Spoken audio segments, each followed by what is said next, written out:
And we're back with another episode of the Lakers Fast Break Podcast. It's a snack pack, everyone.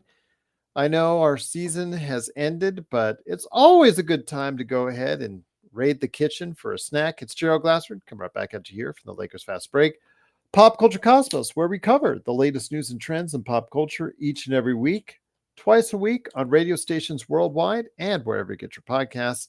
Inside Sports Fantasy Football.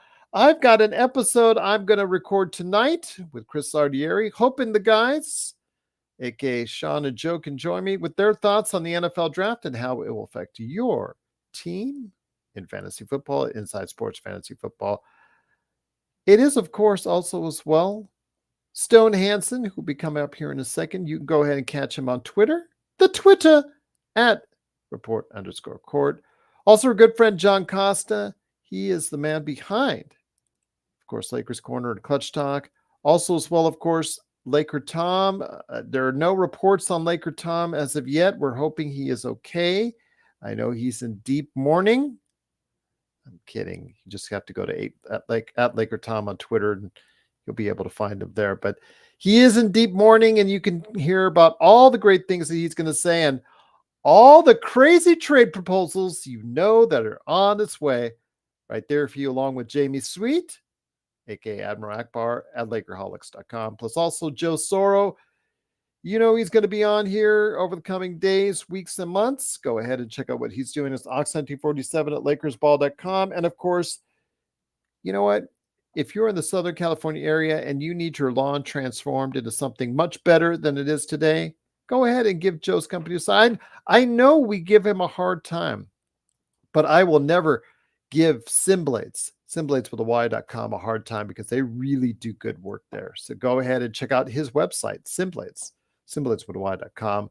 Our good friends at Bar Jeff TV, Lakers in 5, Daniel Barry Sports Highlights, also as well, John McCallion channel, all these great channels. Please support them, but also support ours as well by liking, following, subscribing, wherever you see us, whether it's on TikTok, Twitter, Twitch, YouTube, Facebook, blah, blah, blah, blah, blah, blah, all over the place on social media. Go ahead and make sure you subscribe, follow, and like us. It really helps us out right here at the Lakers Fast Break Podcast. Well, the Lakers are coming off a devastating season-ending game where they had, once again, a lead various times throughout the game. They actually led over 70% of the series, but couldn't get the jobs done in 1, 2, 3, and 5. And unfortunately, they are 1, 2, 3 Cancun at this point in time. LeBron saying he wants to spend more time with the family right now before he heads back into basketball mode with the Olympics. We'll see what Anthony Davis, doing the same thing, I'm assuming, wants to do. But again, many questions are abound. I know everybody is, as far as the Lakers world, is in tune with Shams and Woj's Twitter accounts to find out, are they going to fire Darvin Ham? Is Ron Pelinka going out the door? Well, nothing has happened as of yet. It's all quiet on the Western Front. But we're going to talk about some of the things now that could happen, should happen, will happen, won't happen, as far as the Lakers and the organization moving forward. And here today to discuss that, one of the keenest basketball minds that's out there. Good man indeed. You got to go ahead and check him out today at report_ on Twitter. It is the band, the myth, the legend, Stone Hansen. And Stone, great to have you here. Jarvis, yes, yesterday's loss, it still stings because, again, 70% of the series, the Lakers were in the lead. 4 different games, the Lakers had double-digit leads. It was right there on the table. AD gets hurt. Yes, you could say that could be the difference. Also, 9 free throws. Yes, you could say that's the difference. The offensive rebounds they gave up in the last 5 minutes, that could be the difference. The missed layups in the first and second quarters, that could be the difference. But again, when it comes down to it, Denver won, Stone, and the Lakers didn't. Yep. It's the same story repeating over and over again. I'm frankly tired of it.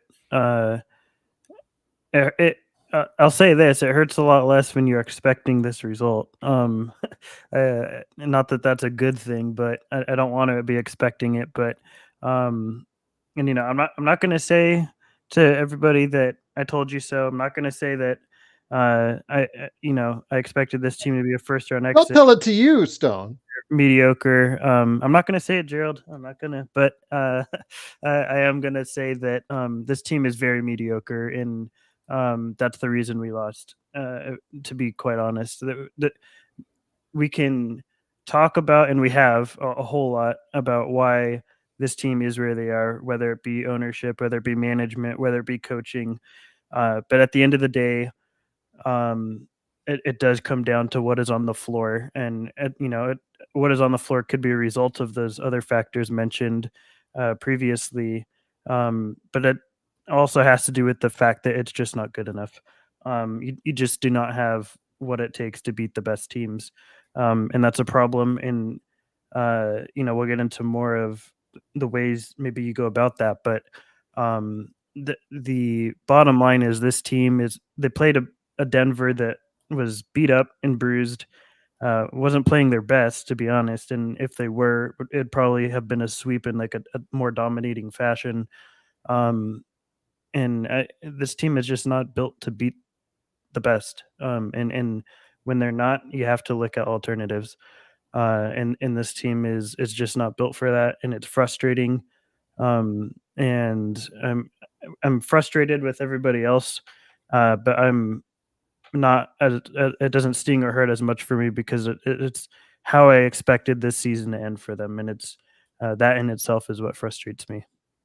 Well, I mean, if you looked at it on paper and you asked somebody who didn't know about the NBA who would win in a matchup between a 50-plus win team and a 47-win team, Stone, you're going to say more often than not, the team with the better record is more likely to win the series. And it just came down to that.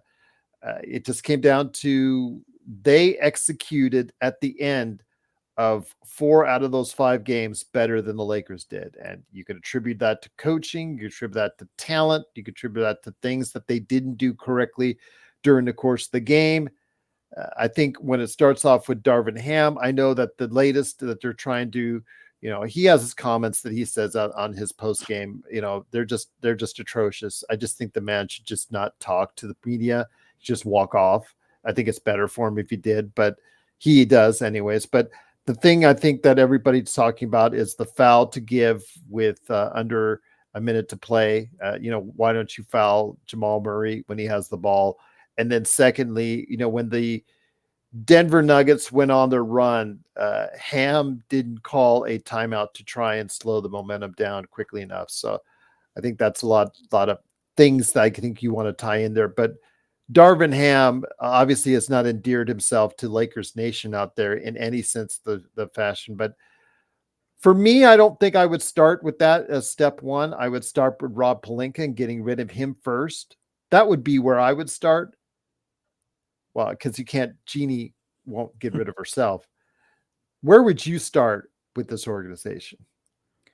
If it's not with selling the team, it would be with Rob. But to be quite honest, I view that as equally. I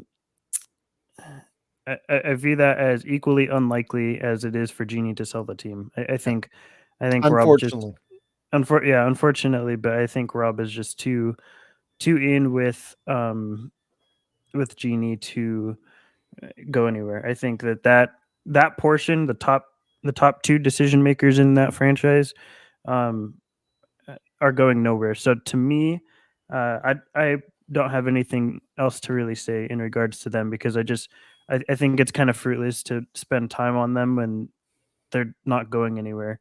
I think that those 2 are just they're entrenched in this Lakers organization for the long term foreseeable future, and there's not really any changing that. So because of that, I guess I would start with the coach.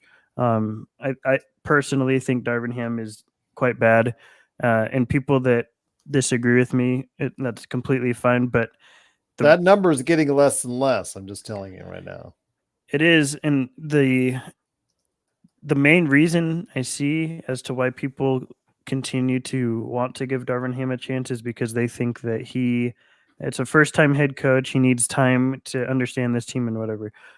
My first thought is it's been 2 years. How much more time do you need? My second thought is if that is the case, isn't that a problem in and of itself when you're a team that is contending for a championship? Why is your thought process, let's hire a coach that needs to develop?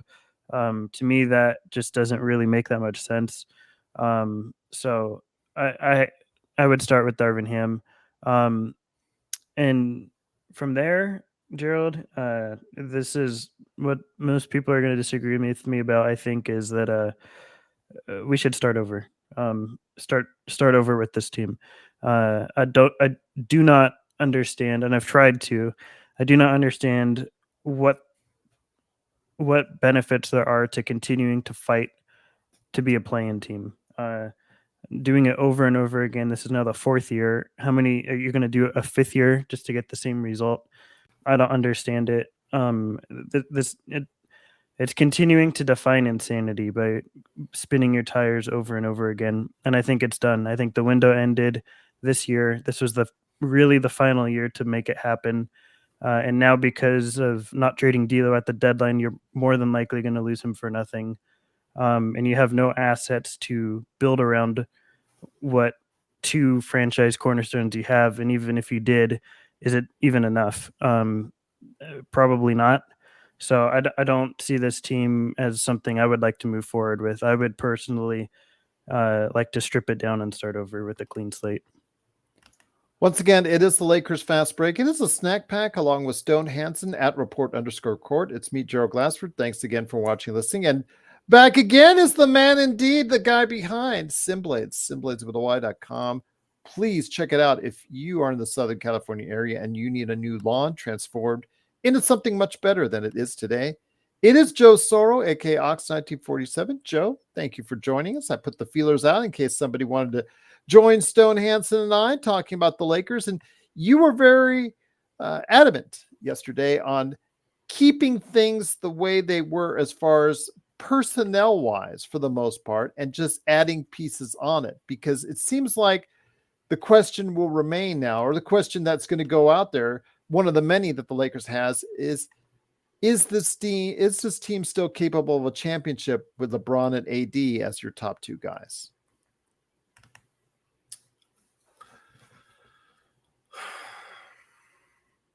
Yes, but it's not going to be a 4 or 5 year run. My worry right now is I don't know if this team is capable of starting over at this moment. I don't think with the way the current rules and regulations, I don't know if they're going to be able to acquire stars. I know that's kind of ignorant to say considering they've always done it, but it's getting harder and harder to do that. And in order for you to not do that, you have to play terribly for a while and get draft picks, or trade half your roster for a player. So let's use Minnesota as an example. Minnesota won the lottery in 2015 and got Karl Anthony Towns. At the time, they went through a few players. Jimmy Butler was up there. They sort of won, but they didn't. Then they stunk again and were fortunate to win again and get, this time, with what it's looking like, a legit 1. I don't know if Karl Anthony Towns is a 1. I think he might be a 2. And Anthony Edwards, who's still, in my book, I'm waiting on, but he's starting to not make me wait anymore. I don't know, 40 in that game 4. I'm just saying. And again, okay, he doesn't have to win the championship to prove it either. Okay. I think what we have, and we are unfair. I can sometimes we get stuck in that too. He's only in his 4th season, and we're expecting. He's 22, Joe. Yeah. I get it. But there were times where he disappeared, and I'm like, I'm just saying, hold your horses. Of course, no worries. I'm seeing Jordan stuff, and I'm like, will you stop? Yeah, that has to. It's because it's his son. Yeah, they did that to Jimmy Butler too. They half and half, right? That's again, just they got to stop that. Yeah, it's getting out of hand here. However, it looks like he is coming into his own finally, and it's going to go to another level, a relevant level, should they beat Denver. If they beat Denver in the next round, it's going to really increase there, and they're going to start looking like the favorites to win it all. I agree. Because the Celtics just lost Porzingis. They're saying he's out several weeks, which basically means he's out for the year. I think he'll come back if they get to finals run. If they get to the finals, maybe, but I don't know. I don't know. Will it be more than a Wood Vanderbilt where they come back on the roster, come back and they're just there sitting on the sidelines doing nothing? Unfortunately, the Lakers could still win without those guys. Yeah. The Celtics likely won't be able to win without Porzingis. Porzingis created space. He created a third option, a second option sometimes. So it's going to be very difficult for them to. It's going to be very difficult for them to do the two-man show again and win it all against somebody out west. They might make it through the East. I don't know. We'll have to wait and see. But in the end here, guys, or to kind of counteract Stone's theory or option, if this was an NFL team, I would be on board 100%. Even baseball. The problem is in the NBA, you have to suck to get better. And I can't do it. I can't watch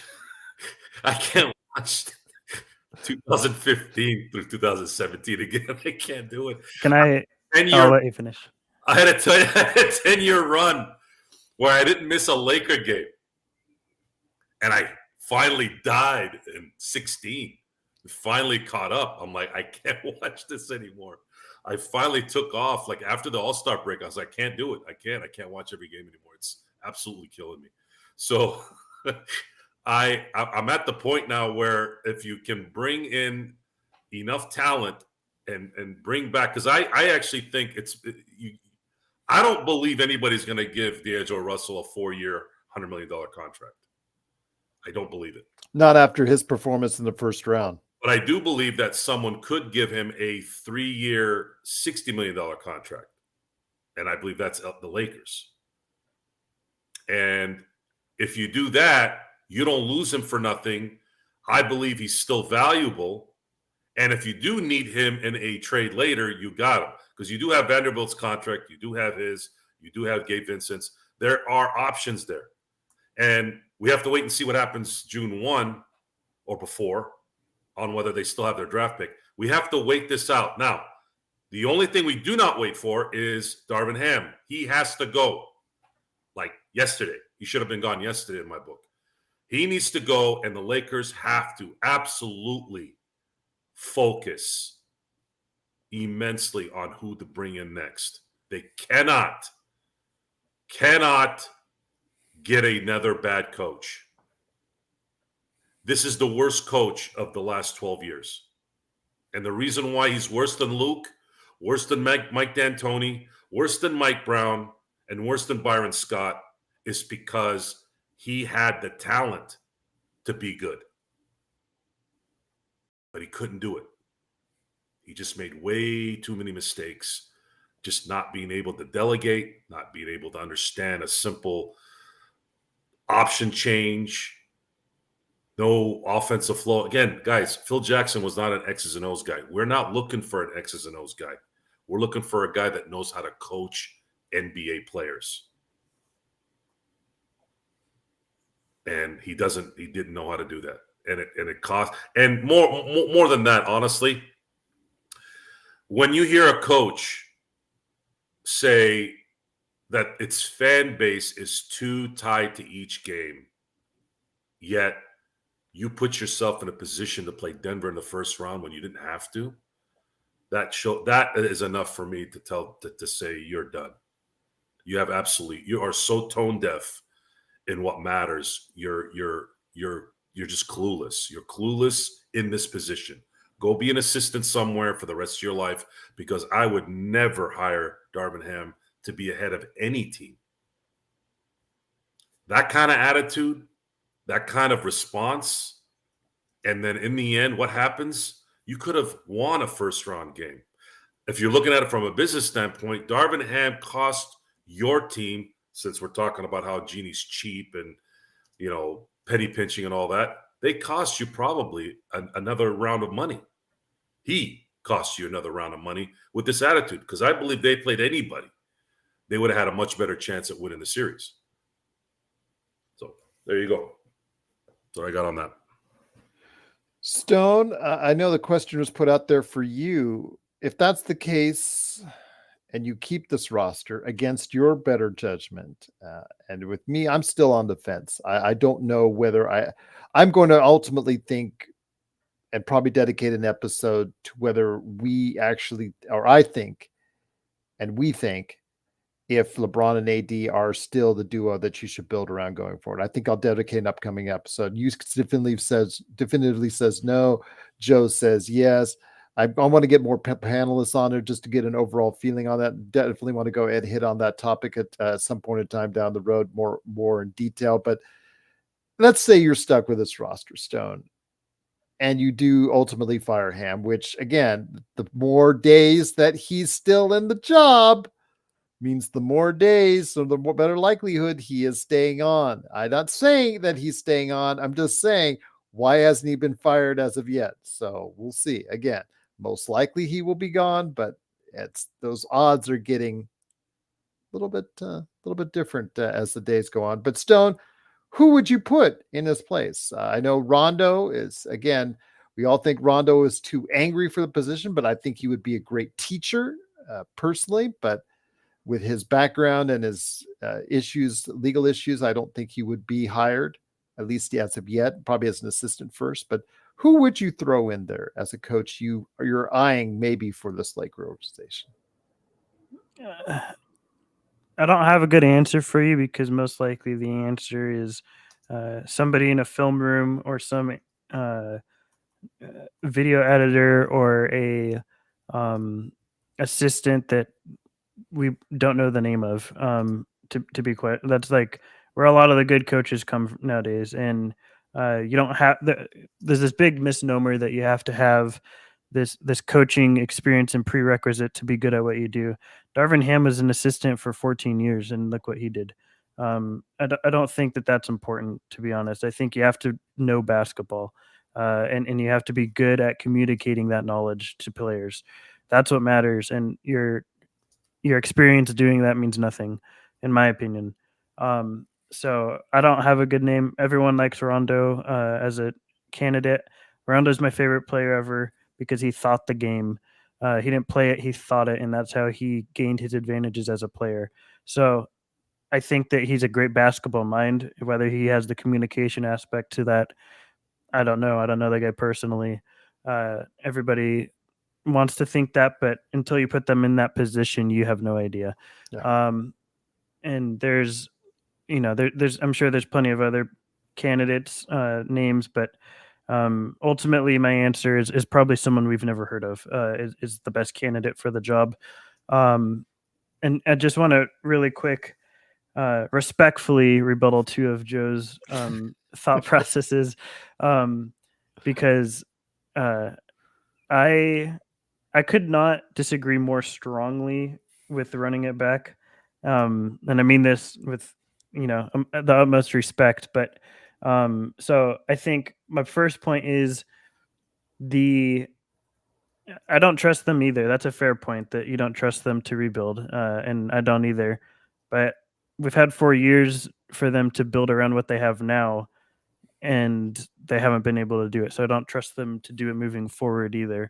And my second point would be, you're going to suck for 3 to 4 years at least, to be in the lottery perennially. Nobody likes to do it, but at least you have a direction. And instead of waiting for LeBron and AD to retire, and then that process starts, you're prolonging the inevitable, in my opinion, because The reality is LeBron and AD are not going to leave unless they ask to be, and it's getting more and more likely. Not saying it will happen, but it's way likelier this year than it was last year that they would do something like that. But it's still unlikely that they'll be moved, and eventually they retire as Lakers. You get nothing for them, and then you're still in that same position of having to start over in another 2, 3, however many years. And maybe AD sticks around longer, but then you're probably still in that same spot of a 9 to 7 seed or something. You're not getting any better. I would rather pick a direction of, okay, we have a defined plan. We're gonna suck. It's gonna suck. Nobody's gonna want to watch us, but it is what it is. We have a clear direction of now you have these players set in place. Guys, you're not gonna hit on every pick because if you did, there would be the same champion every year. You are gonna miss on picks, but that's part of the rebuilding process. But at least you have a clear and defined pathway. Right now, I feel like we're continuing to define insanity by doing the same thing over and over, and getting the same results over and over of falling short. And I'm tired of falling short and doing it with the same team. You're not shaking anything up. You're continuing to roll with the same squad. You have the same two core pieces, and everybody else is untouchable. And if you look at other contenders, they got more than two guys that are a part of their core right now. That it's really just two for the Lakers. So I'm over doing this same charade each year, and I want a defined direction. I don't want to be a play-in team every year because in the NBA, mediocrity is the worst place to be. Well, the Lakers have reached purgatory. You can ask the Chicago Bulls, you can ask the Hornets. Being in this place over and over again is the worst place because there's no way of getting better. You're stuck. And I really want to avoid that before it's too late, and it's probably going to end up being too late with this franchise. And you can see it on the side where Joe's, and I'm going to go ahead and hit up Kurt's question here in a second he has for you, but I can see it on one side, and I'm trying to get Angel's comments in there, and I truly appreciate Angel for joining us. He disagrees with you, as a lot of people will disagree with you vehemently. It's a bold take, Stone, and I appreciate you bringing it. Again, it depends on how far you see this window for LeBron and AD. If you don't see it very far, if you see it closing, because it's 5 seasons now, I think. Isn't it 5 seasons, Joe, since the Lakers won the title? Or is it 4 seasons? I don't know. 4 seasons. 21, 22, 23, 24. So it's 4 seasons. Okay. Because they just got so smashed together because of the pandemic. It's 4 seasons since the Lakers won that championship. So I understand why Stone and others, as a growing thing, get rid of LeBron. I see a lot of comments. Remember, I read all the comments that are out there that say to get rid of LeBron, Let LeBron go. Let LeBron go. Make sure he signs for less. Do this, do that. Retool or reload or just start over fresh. I mean, there's so many things right now. When you have a team, Joe, that's in 7th place in the Western Conference, that means relatively you're about the 13th to 15th best team in the NBA. You have to ask yourself, do you think you can go higher, or do you think you've hit a ceiling with the actual team that you have now? There's a couple things why I want to continue to go with this current setup. Number one,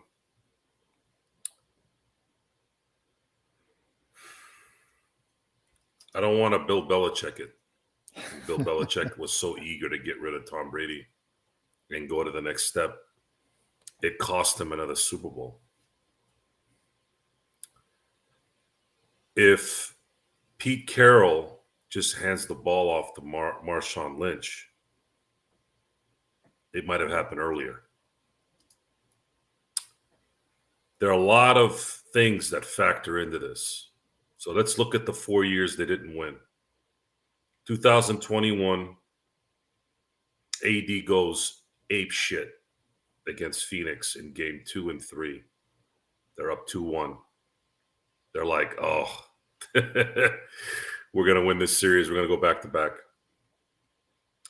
AD gets hurt. Series over. If AD doesn't get hurt, and plays through the rest of the playoffs, Lakers are back-to-back champions. There was some discussion, I think even from you, Gerald, that Milwaukee would have been formidable, but I don't believe so. I believe Lakers would have beat them in 6. How does that change things? Well, they don't trade for Westbrook. I don't know if they'd win in 2020. Well, isn't that formidable if they do beat them in 6? No. Okay. Think about it. If the Lakers did it twice last year, you beat a team at home game 1, and then you win all your home games. That is how you're supposed to win a series in a lot of ways, maybe not in a dominant fashion, but in complete control. Okay. Formidable would be if it's 2-2, close game 5, close game 6, sure. But that's left to interpretation. But I would not have feared Milwaukee. I just wouldn't have feared Milwaukee. Okay. Anthony Davis is 31. Anthony Davis showed me something this year that I hadn't seen in New Orleans or in LA. And that was, I am going to play no matter what. And I think that does something to your mind for the future. It sets things up. You don't go backwards after that. And I believe that Anthony Davis will continue to be a dominant force for the next 2 to 3 years. Now, LeBron, going back to the Tom Brady discussion, I thought LeBron played better this year than he did last year, which I didn't expect. I'm honestly didn't expect. It doesn't mean he's going to play better even more next year, but I'm willing to see what happens with that should the Lakers get the correct coach. And please help in the front court and at least off the bench, a guard that can come in, should you re-sign D'Angelo Russell, that could come in and supplant him for 20 minutes. This team needs depth at this point. They need depth. They cannot go with the starting 5 all the way. As far as Rui Hachimura, sure, maybe he didn't have a good series, but that's not who he is, folks. Rui is who he is. You're not going to have – I'm not going to go as far as calling him Devin George in 2004 with the 4 Hall of Famers. I think he's better than Devin George in a lot of ways, maybe not on defense, but he's a good piece on this team. Maybe he shouldn't be a starter, but he's a good piece. And I'm just apprehensive in saying, let's just start over again. We've been doing that, and it's not working either. It's just that we've had AD and LeBron, but everybody else keeps getting replaced, whether it's Rui, whether it's D'Angelo, whether it's, Gabe Vincent coming in late. Like this team needs to hit on their exceptions this summer, and they need to hit, hopefully, in the draft, should they have the first round. If that happens, then they're in good shape. Now, if there is a trade out there that makes sense, Lakers have a lot of money that they can trade. They can trade Vando, Gabe. They re-sign D'Angelo, package him in something. You want to send Rui out. There are some options there, but please be careful. Do not get a third guy, and then that's it. It won't work either. The Lakers need some depth should they bring everybody back this time. If you're going to get a third guy, it better be an all-world third. Someone who could play 82 games throughout the year and really, really cover AD and LeBron's rear end when they're sitting. Otherwise, we're going to watch a play-in team again, and I do agree with that. But there has to be an improvement at the head coaching spot, first and foremost. I truly believe I'm just going to throw his name out there because it's the quickest one and the most likely that it could have been him. If they get, let's say, Clippers bomb and get bounced, and the Clippers decide to let Ty Lue go get him ASAP. Get him ASAP, and then watch what that guy will be in terms of a difference. And I wasn't a Ty guy when I first heard his name the first time before they've hired Frank Vogel. I wasn't a fan. He was having conniption fits on the sidelines in Cleveland. I'm like, how the hell is this guy going to last in LA? Well, Ty Lue was a Laker. He knows the Laker culture. I'm like, no, hold on. Ty Lue was a role player who did some things here and there in game one of a finals game. That's it. I mean, he was good. Don't get me wrong. He was a formidable role player, not big, but formidable. But I said he's more known for getting stepped over. That's who Ty Lue is. There's not a lot of pressure on that team. He had enough great players on there to not have the pressure. I go, but if he's going to have heart attacks in Cleveland, what the hell's going to happen in LA? Well, went to the Clippers, and I've seen some really good stuff. Unfortunately, he's had some bad luck over there with Kawhi. And maybe the Clippers say, look, we're going to start kind of going a different direction here, going into the new arena. We'll let Lue go, and we'll go find someone that's young that can start developing the next phase of this thing. If that happens, which I don't think it will, but let's say it does, you go get him. Bud is Darvin Ham's mentor. You really want that shit? No, you don't want that. So that's a no. Rondo would be a great coach in a vacuum, but he will not be a coach in the NBA. He will not last.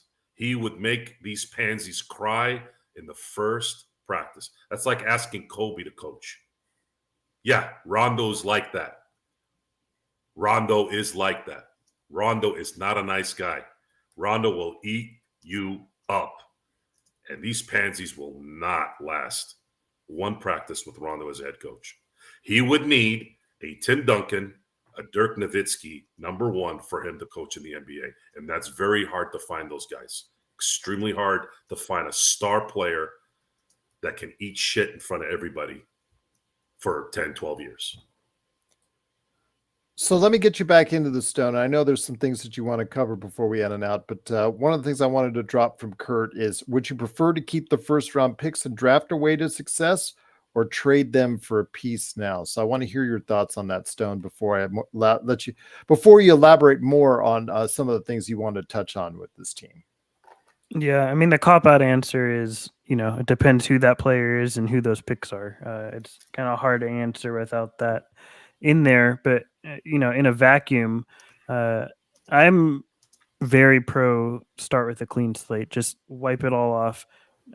I want to go scorched earth with this team, and I think it's very hard to toe the line of staying somewhat competitive and successfully retooling or rebuilding, I should say. So making sure that you still have some competitive nature left, but you also are funneling in young talent, and it's very difficult to do that. Thunder are the best example, and they're one of one in the NBA right now. They're the only team currently doing that. It's very difficult. So I'm of the belief that 99% of the time, you have to go all in one way or the other. And for me, I think we've plateaued one way, and I'm all for going all in on the other at this point in time. And I was interested to hear Joe's perspective, because I kind of wanted to just get clarity on what the disconnect is as to how I see it and how he sees it. And it seems to be that I think he is higher on the players that we roster currently than I am. I think I don't view Rui as a starter caliber player. I view him as a bench player. I think he's a starter out of necessity with this team. I think D'Lo is I think we saw the real D'Lo in the playoffs, because I don't think that this year when you look at D'Lo's career beforehand, he's always been who we've seen in the playoff, very up and down. That's just who he is. And I think that getting the consistency out of him that we did this year was an anomaly. I don't think it's something I'd prefer to bet on moving forward. And with LeBron, there's no way to definitively say this, because it's impossible. But when you start getting up to that age, the drop off gets closer and closer. Every play, Father Time is undefeated, as the saying goes. LeBron's defeated him thus far, but it's not going to last forever. And who's to say that it next year isn't the drop off? Every player has the drop off when they get to, especially that level of age. Once you hit 35, each year from then on out is starting to increase the likelihood of that drop off happening eventually. LeBron's the exception, playing as he is at age 39.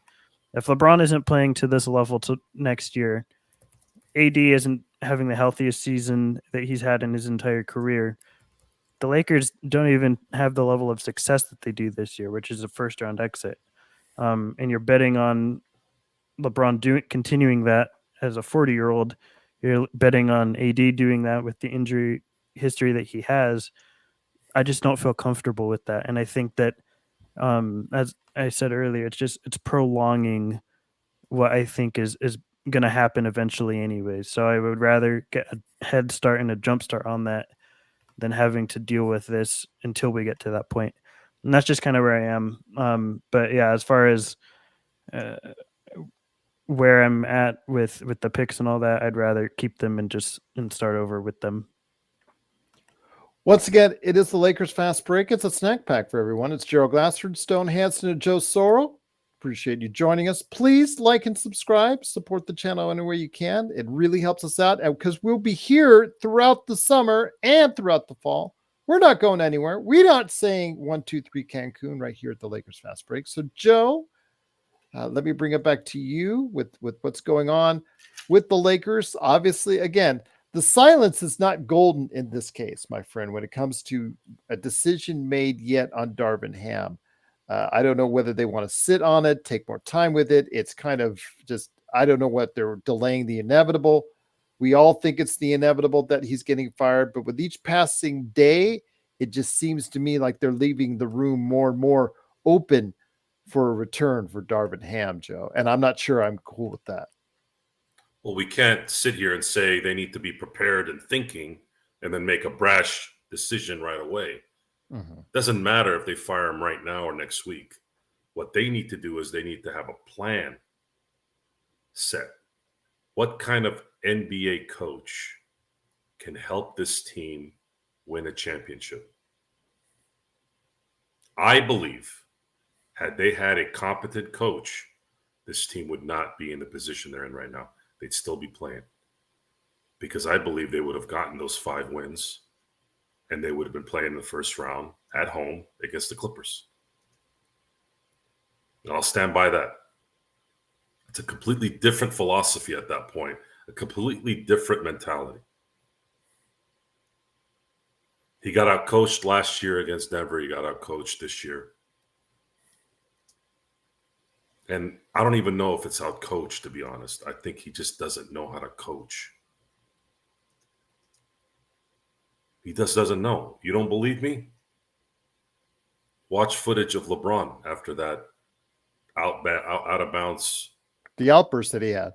You think that just happened in that minute? That's an accumulation of constant inadequate decision-making. We're in an era where we can get a lot of information these days, which is puzzling to me why we're suffering as a society in a lot of communication issues. We should be very happy at the information at our disposal at any moment of the day. How much video have we watched all year on why are the Lakers running this particular play? Why are they running Austin over here? Why is D'Angelo shooting over? Like, all these bad decisions that you see during the game. Why are they shooting like that? What are they doing there? I want to ask you guys a question. Did you guys, in the 5 games watching Denver, did you ever see Denver? I'm sure there was a few, but did you ever obviously see them really make bad decisions? Shooting wise, passing wise? Much fewer than the Lakers. And I think it's because they're just better in every aspect. Okay. Now let's talk about better. obviously Porter is better than everyone on the Lakers except LeBron and AD, correct? Jamal, Jokic, you could say they're their top three. And then you have KCP and seriously, is it Braun or Brown? Brown. It's Brown, but spelled Mhm. wrong. Okay. Yeah, I struggled with it his entire Okay. season So before his he was name is drafted. Brown. He's going against the cuff there. Okay.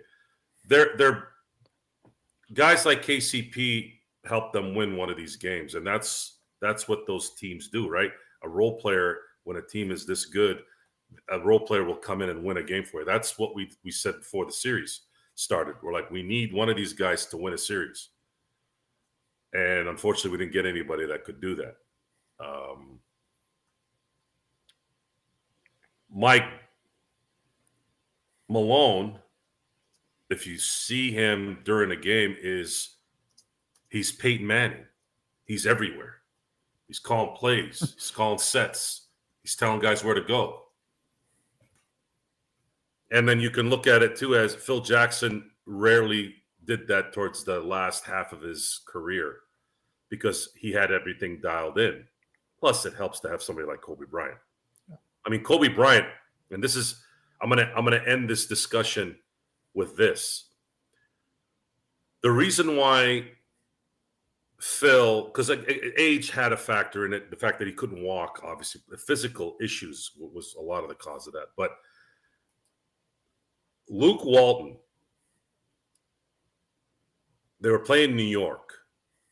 Luke Walton made a mistake. And by the way, it was like one mistake that game. How many mistakes do the Lakers make now with no repercussions, right? Whether through LeBron, AD, or the coach.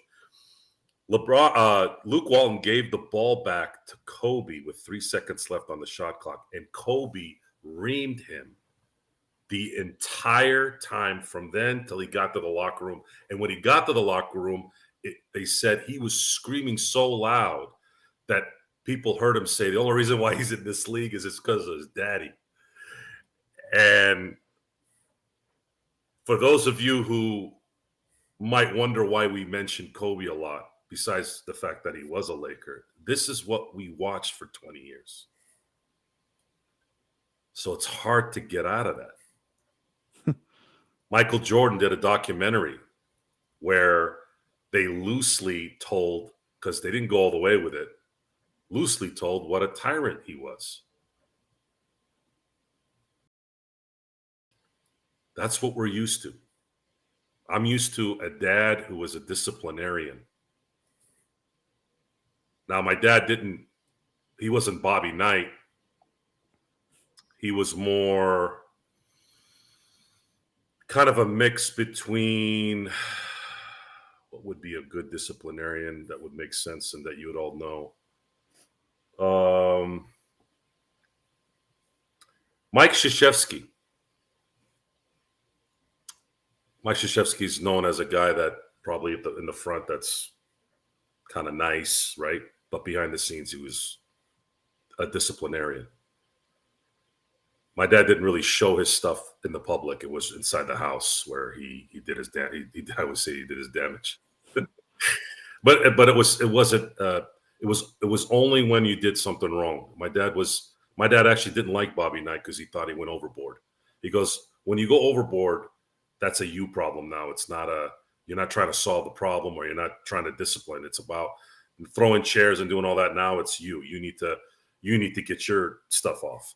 So I guess I'm hoping for something that might not be realistic here. I'm hoping for a coach that LeBron and AD would allow to kind of get under them a little bit. Because I think if they allowed that, it would go a long way in letting the other guys really understand who they are and what they're supposed to do. And I think that's maybe where we disagree because I think we're more than a coach away.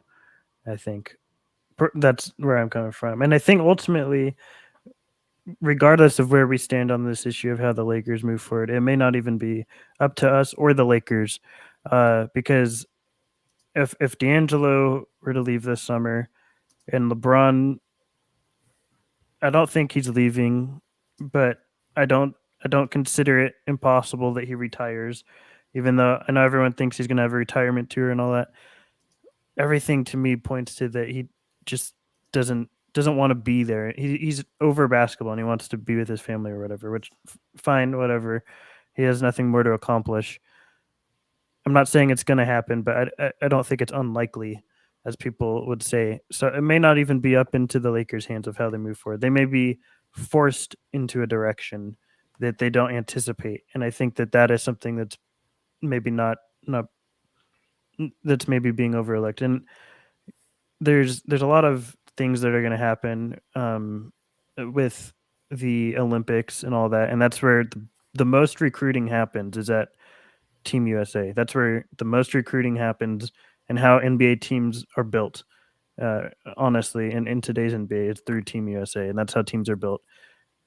And I think over the course of that time is when we'll find out, or shortly after, where LeBron goes from here. But I don't necessarily think that it's gonna be all up to the Lakers, even though we disagree on how they move forward. I think we both agree that regardless of either way, we don't trust this organization to go either direction in the most efficient manner. So I think that it's going to continue on all summer, because we're not going to know which direction they pick or which direction the players pick, and it's going to be frustrating because we're going to want to know it. But this team is there's a lot of issues to fix one way or another, and it's an uphill battle, as it has been every summer since the last championship. And as far as the coaching, I agree that you need someone to be more of a disciplinarian. I think Darvin Ham is someone that just probably, for lack of a better term, is a doormat in practice, lets players walk over him. LeBron at this point in time probably just doesn't care. He's going to do what he wants. He's in year 21. LeBron is going to play basketball how he wants to play basketball, and people might say he's done that his entire career, which is fine. It's gotten him rings, which is what he cares about. I think this team is between a rock and a hard place, and it's I'm tired of it. I'm tired of being in that place. Once again, it is the Lakers Fast Break. It is Stone Hansen, Joe Soro, and me, Joe Gosford. Thanks so much again for listening to the Lakers Snack Pack. I'll ask you this, Joe. I know Stone touched on it as well, and you did as well. I know Devotion was asking about, the roster, and we had said all year, Joe, that this team is not good enough to beat a Denver Nuggets. We shouldn't be surprised at the outcome. They finished 10 games ahead of us in the regular season.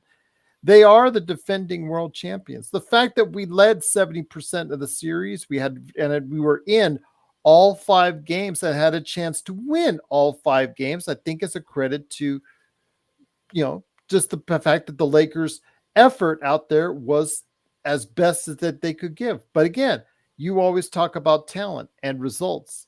And we've been saying all year long, and it shouldn't come to a surprise to anyone who has watched this show or channel that what the outcome ultimately was for the Los Angeles Lakers, because again, the difference is there during the regular season and what we saw in the postseason as well, Joe. They were just a better team, ultimately, when it came right down to it. Yeah, they're a better team, and I bet they have better leadership. The Lakers have some good things going here. A lot of these guys are still young, very young, actually. And if they're not going to completely retool, then fix the front court issue. Get a legitimate center on this team. Put AD back at the 4.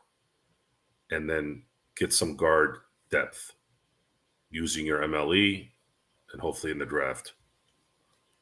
If you can do that and then re-sign D'Angelo for two reasons. Number one, he's still valuable, and you don't want to lose him for nothing. If something presents itself, you have an option to use that contract to get someone. I'm tired of the revamping things every year. I really am tired of it. It took away a run.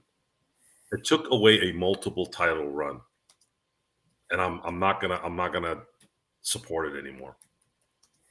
I'm not. If you want to revamp, then you have to start from the top, and the top is LeBron James. If you're not going to do that, then bring everyone back. Please get a coach that will command respect. And you really, really have to say, guys, this is their job. It is Jeannie and Rob's job to convince the player they are paying to accept the head coach that comes in that demands respect. Otherwise, how the hell is everyone going to get on board and be disciplined and understand that the deficiencies you had that you didn't get rid of? Number one, layups. What have I been saying for 3 mother effing years? Do something about this layup issue you guys have. LeBron James won. Where are the training tactics? LeBron is tired. He doesn't want to do those things. Well, LeBron, do you want to win a championship? Yeah, I want to win a championship. Then play like you want to win a championship. You have a problem. You keep missing these shots. Oh, the other thing is you keep complaining and leaving your guys in the dust. Stop doing that. No one is telling him not to do that. No one is telling him you need to work on making your layups. Because it seeped over to Rui. You could say that we lost this series because of missed layups. You can't miss. And you look at Jokic, you look at Jamal Murray. They're hitting them from up high in the backboard. Jokic, every single freaking drop shot was tink, tink, tink in. You think that's, it's just all luck? Yeah, it's luck if it happens in one game. It happened in 5 games. It's not luck now. It's a tactic. It's what he does. Are you about winning championships? Are you really? Because this may say it, but this doesn't. Does this say it? This is what matters. Doing it.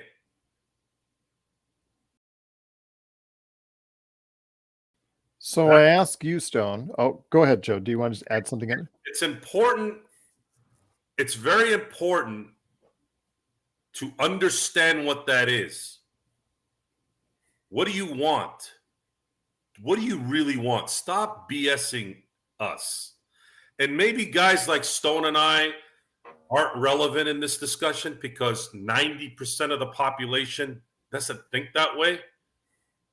They're just more about, well, let's just do this, let's just do that. Then maybe they're not even thinking about. They're not thinking about the mechanics of the game. You think the 18,000 people at the crypt are maybe 1 or 2 are looking at sets?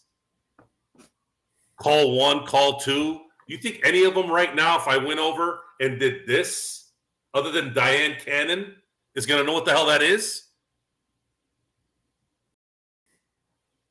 So we're the basketball nerds. But here's the problem with that. That's what wins.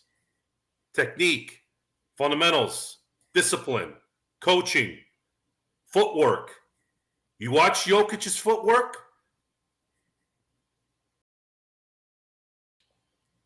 It's important. It's important. And I hear you want to win. Everybody wants to win, but at what cost do you want to win? And is LeBron going to allow a coach, this is likely his last coach. Is he going to see this summer and go, okay, I'm going to come back, But I'm going to try my best to be supportive of this next coach. But Jeannie, we need the right coach this time. And we're not going to know anything about this team. They could bring everyone back. They could trade for Trae Young. But I'll tell you right now, if they don't get the right coach, it's all for nothing. It's all for nothing. Nothing's going to get accomplished. This team needs a goddamn coach that knows what he's doing and that can adapt and change. Yes, we are greedy. We need the right coach, a great coach, young, old, something.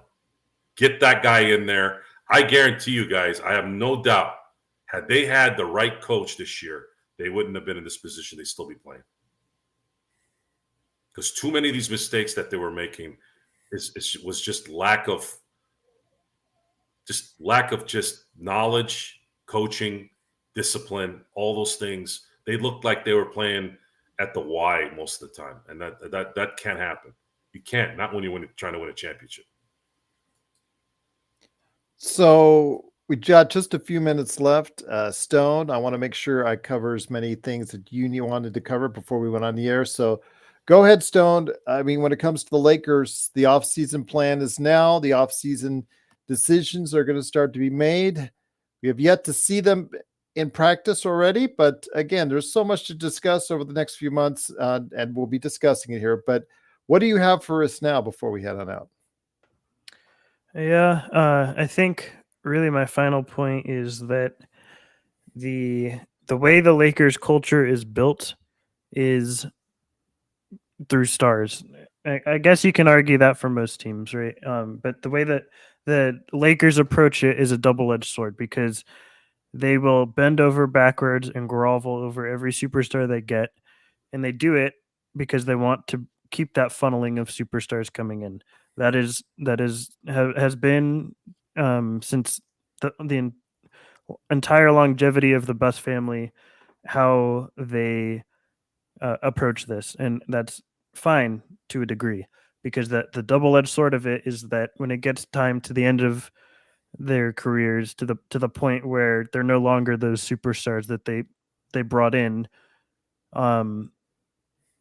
they continue to bend over backwards for players to the detriment of the team. And we all love Kobe. I love Kobe too, but at the end of the day, his final contract was a bad one. And I think I'm in the market of doing what's best for the team to get the most success out of the team than I am for pulling out heartstrings to keep a fan favorite. I want what's best for the team strategically, and I don't really care what the cost is. And the Kobe contract, his final one was bad.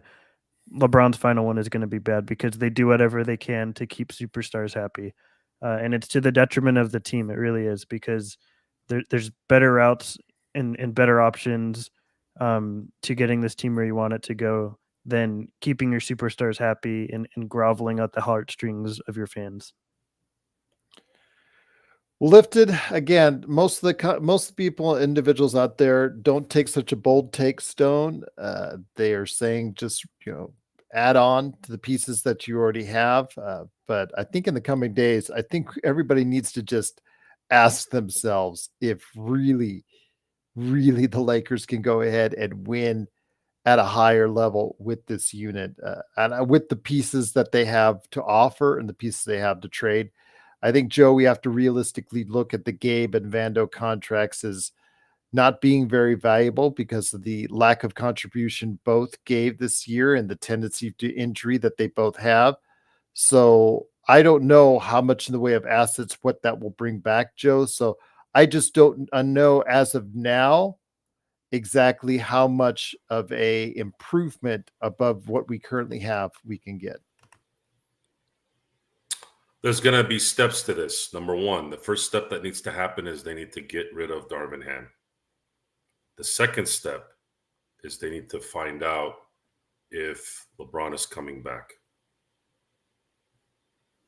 And then number three, I'm hoping that New Orleans allows the Lakers to keep the pick this year. Even in a weak draft, there might be some value there, either through trade.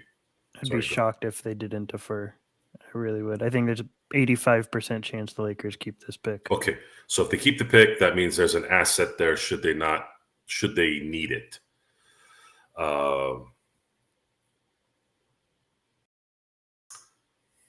Gabe Vincent contract, the Vanderbilt contract, they're not untradeable. I didn't say they were untradeable. I just said they're not desirable. No, well, most of these guys are not desirable. I think a lot of it will come down to what you can get in terms of draft picks and what you're willing to pay a marginal player versus paying maybe somebody that's getting paid too much money. I keep hearing the name Jeremy Grant. Double. No. Worst contract in the league. Yes. I keep hearing Mitchell out in Cleveland. I keep hearing Trae Young. I am predicting that there's finally it's been a 2-year kind of drought here. I'm predicting that there's going to be some action this summer. Oh, you're hearing Kevin Durant now. We're going to hear tons of players. That might be a worse that might be the worst contract, not because of the money, but also because of the person. No, Beal's the worst contract right now, I think. Or Jaylen Brown. So, okay, thank you for bringing that up, Stone. If the Celtics flame out, what do they do? There's going to be a lot of movement, I believe, this summer. I agree. How that plays into the Lakers situation is it gives the Lakers maybe some options in doing a 3-team situation, which usually is difficult. But if they can get that situated, it's a lot easier to move around contracts and not need as much because there's a third team in that trade. Can the Lakers acquire a third player and build depth this summer with a new coach? That's a question I have for you, Stone, and you, Gerald, and you, the audience. Can the Lakers bring in a third guy? Doesn't have to be like a third star, but a damn good player. Like a guy that you wouldn't worry about if AD and LeBron sat at the same time. That's what I'm talking about. Can the Lakers this summer get the right coach, bring in that third guy, and still have a little bit of depth? Not a lot, a little bit. That is the answer. That's the ultimate answer to having a shot next year. That is the only way I'd be interested in. I'd get Stone. I knew I'd get you. I knew I'd get you. I got him. You did get me, but there's caveats to this. There's caveats to this. As you know, but it's okay. I already won tonight. You say whatever you want now. It has to be the right player. It has to be a player that spaces the floor. I know everyone wants a center with AD. Spacing is a big issue. You need to have 4 spacing players in the NBA. That's just how that works nowadays. It has to be a player that spaces the floor, and it has to be a player that defends on the perimeter. You have to have those 2 things. That's very difficult to find. Mitchell does do that when healthy, but it's very difficult to find that. You need the right coach, and I don't see a pathway to both acquiring that third star and keeping depth. I think it's one or the other. I don't see the financial pathway to that. And I just want to bring up one last point here because I know we're getting ready to go. But if you were to keep this team together, let's say we get the right coach, we don't get the third star, but we bring most everyone that's important back, and maybe add a piece or 2 that's more rotation pieces. You're now a team that's staring down the face because you're gonna have to bring LeBron back on a max. He's not taking a discount. I know people want him to. He's not.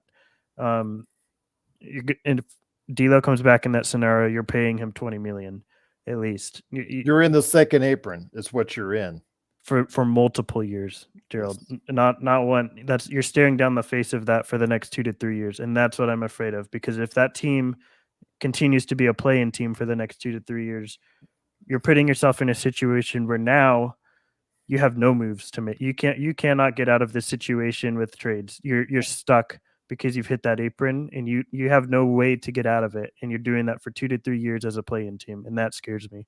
Well, the thing is, now it makes it more relevant that the Lakers should have made just a minor trade to get under the cap, get Genie some extra money, extra millions now, so that you can feel a little bit better when you go over that second tax, first tax, second tax aprons that you will be going over in successive years, Stone.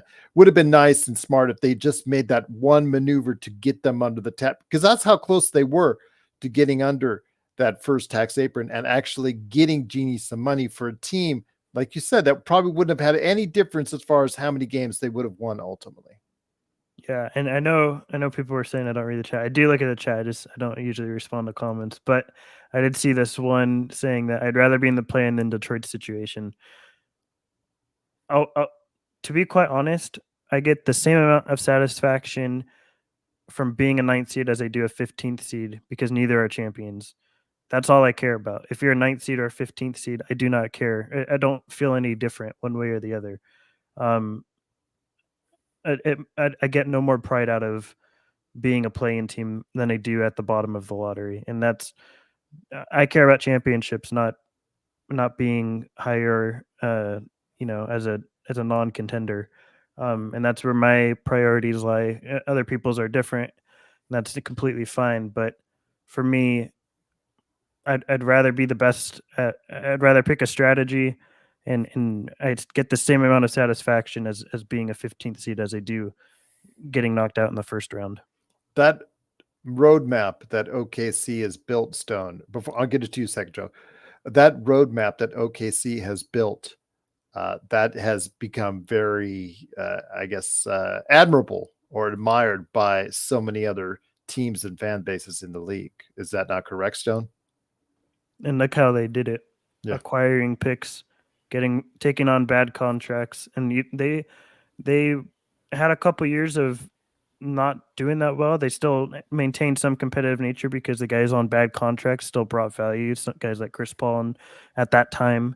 So you don't. It's not a foregone conclusion that you have to be a 15th seed or 14th seed every time you tank, but the roadmap of what Presti did shows that tanking does produce results if done properly. If you make the right picks, not every team is going to make the right picks, and a lot of teams are going to miss, especially the Lakers. But that's part of the rebuilding process. That's why it does take 3 to 5 years.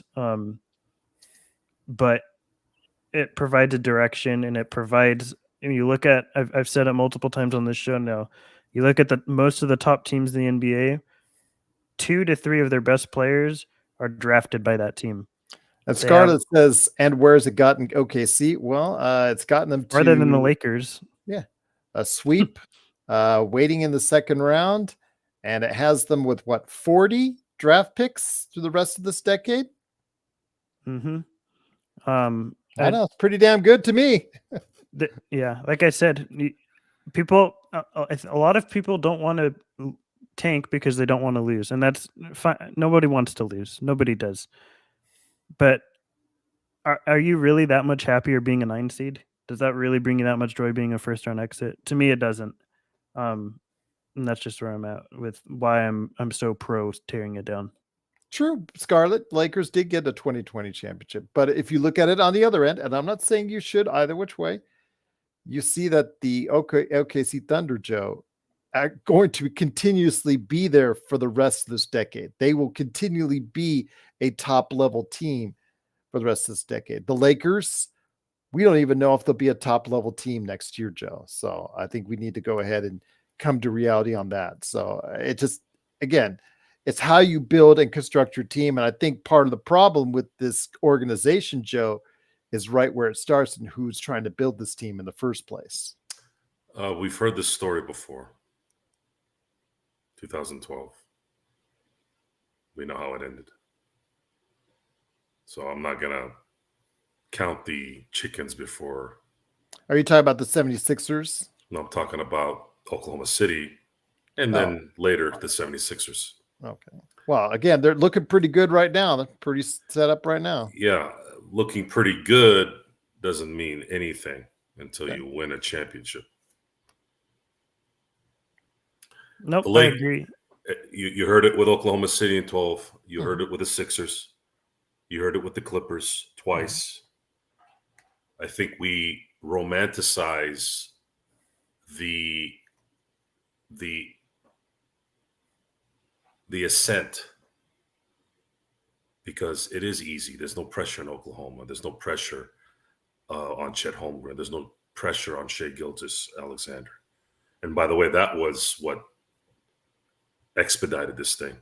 The fact that the Clippers were stupid enough to give them an MVP for Paul George. And that was something that Doc Rivers told ownership. You guys, or actually told Kawhi, he goes, "You sure you want to do this?" That's why you never let a player dictate your team. Well, it was Never. because they were getting Kawhi and PG because of that deal. Well, by doing that, they've won nothing, and they're Sure. going to not win anything, and they just gave up a future MVP who could have been on their team for another 10 years. You think Paul George is going to be on that team 2 years from now? The answer is no. But anyways, show me the money first before you start yapping about Presti and his precious draft picks. Okay.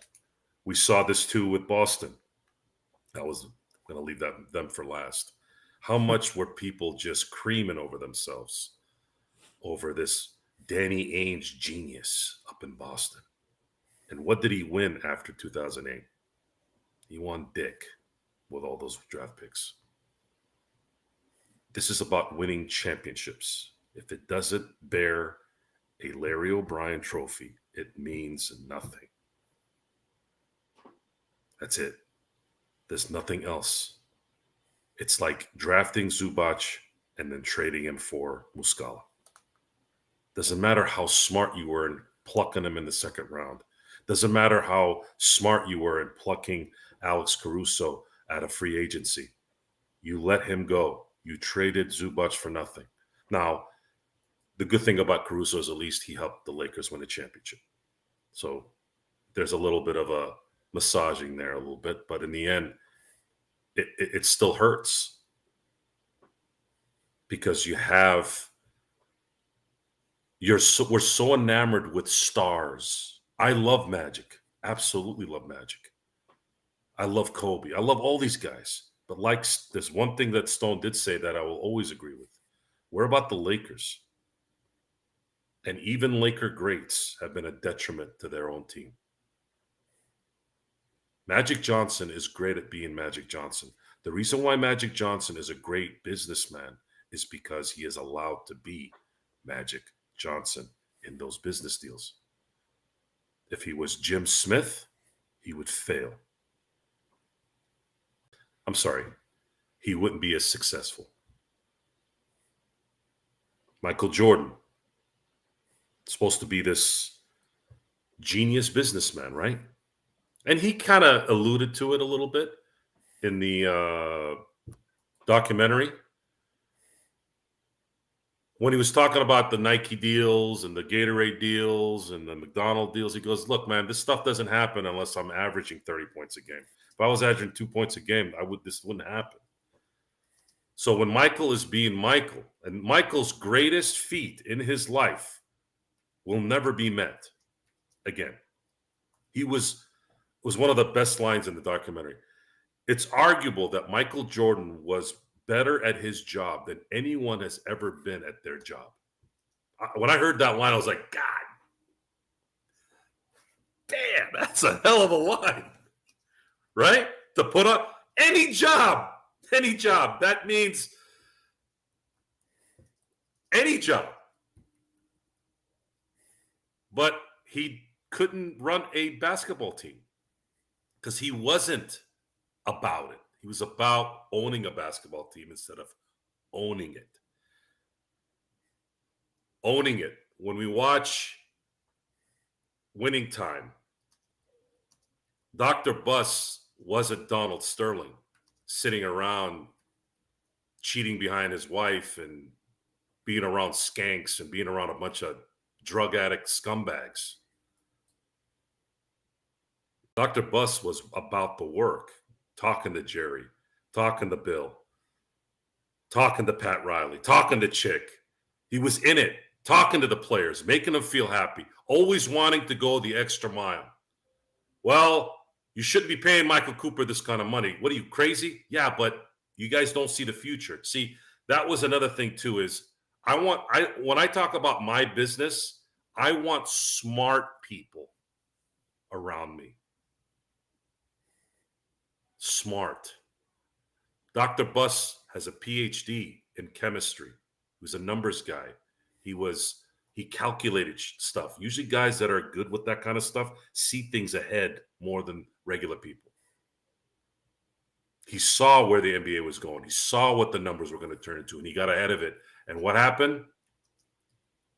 It just kept getting better and better and better. And now we're expecting Jeannie to Jeannie doesn't have, Jeannie's been, unfortunately, she was born second.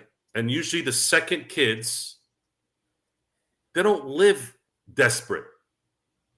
They live in a life of luxury. It takes a crazy mindset to grow up with all the privileges and still be hungry. But getting off the subject here a little bit, but in the end, guys, as a fan base, we're here for the Lakers' well-being. We want them to win. Whether it's with LeBron, with AD or not, there's not really an answer to it in a lot of ways. There's no answer at this moment. What is the answer? Because you could do everything right and it still don't work. That happens a lot. We're going to have to play it by ear at this point. So before we head on out, Stone, I wanted to go ahead and make sure you give an update to everyone on what you've been working on your Twitter, twitter.com. Go ahead and check out Stone Hansen's report_court, my friend, and what you've been up to with the upside swings and everything going on as far as what draft prospects you've been checking out as of late. Yeah, I am doing draft stuff not as frequently as I had in the past, but we are trying, hopefully moving forward, to get out maybe one Upside Swings episode a week, which I hopefully too will be able to make this show once a week moving forward. Yeah, if you have any draft related interests or anything like that, all my draft work can be found at report_court on Twitter. I have a lot of prior work up and available on upsideswings.com. And like I said, hopefully each week we'll be coming out with a podcast that verbally discusses and breaks down as in-depth as possible each prospect in this class, so that hopefully you can come away with a better understanding of who these guys might be, or maybe have an opinion that's a little more formulated on how you think of these players. Kurt, I don't think there is a consensus number one pick. I know Sar is leading a lot of people's choices, but I don't think Stone, he is the number one right now if you had to pin it down today. From what I'm reading on your Twitter. I don't know who the number one is for consensus. For me, it's Ron Holland. I have Ron, which I don't think is very popular, but I've seen it Sar, was at one time. Yeah, I've seen Sar at one, Holland at one, Risa Sher at one, Topic at one. Everyone has different ones, it seems like. But for me, it's Holland. Okay, but I definitely want to get Stone back for more Lakers talk and also draft talk as well as we get into that, especially if the Lakers do get that number 17 pick, but we'll see. Joe, I know they're asking about a nightcap. I know I will be taping later today, Inside Sports Fantasy Football, which you and Sean are invited, but they want to know if there's any more nightcaps in your future, Joe. Go ahead. I'm going to unmute you now. Nightcaps are coming, folks. I just won't have one tonight. I need to shift some of my activities here a little bit so that I can freely allow myself the opening during the evenings. The late evening stuff will likely not be the times. The 11 o'clock nightcaps were only a necessity because of the late West games. I'm trying to be a smarter person in the sleep situation. I don't want to be sleeping at midnight and 1 o'clock every night. So if I do a nightcap, it's going to be obviously much easier now that the season's over. Probably anywhere between 8 and 10.